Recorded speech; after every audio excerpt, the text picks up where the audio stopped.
এই ক্ষেতে তো প্রতিবারই গম বুনেন, তাই না?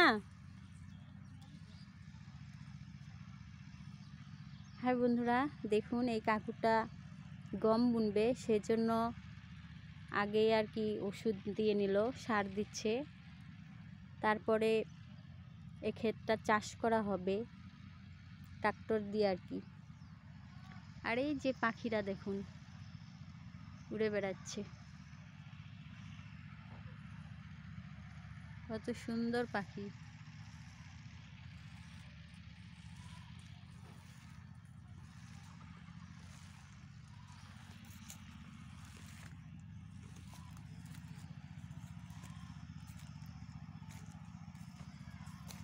মুরগিরা কি খাচ্ছে চলুন দেখে আসি।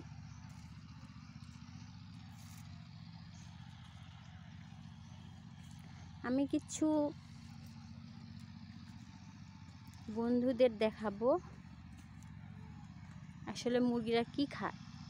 এখানে কিন্তু কোনো কিছুই নাই খাওয়ার মতো, ওরা ঘাস খাচ্ছে। দেখেন মুরগিও ঘাস খায়, ঘাস খায়, পোকা খায়। কেউ বসে নেই, যার যার কাজ নিয়ে তাই ব্যস্ত। সব নতুন, আবার নতুন করে আবাদ হবে, নতুন ফসল হবে।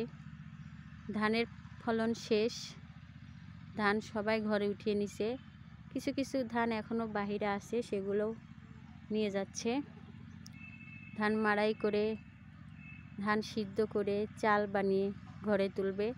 আর এদিকে নতুন একটা ফসল আবার বুনে আবার নতুন একটা ফসল উঠবে। তো আমাদের গ্রামের মানুষের জীবনটাই এমন।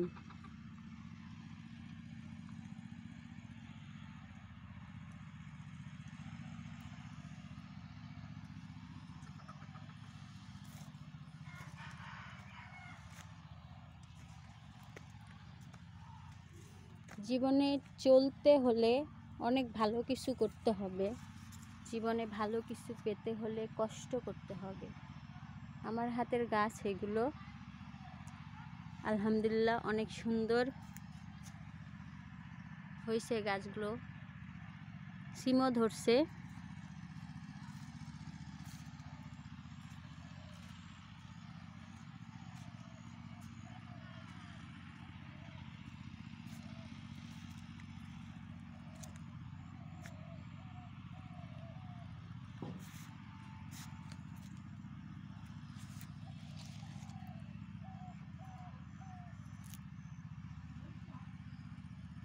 এগুলো সব আমার হাতে বোনা গাছগুলো।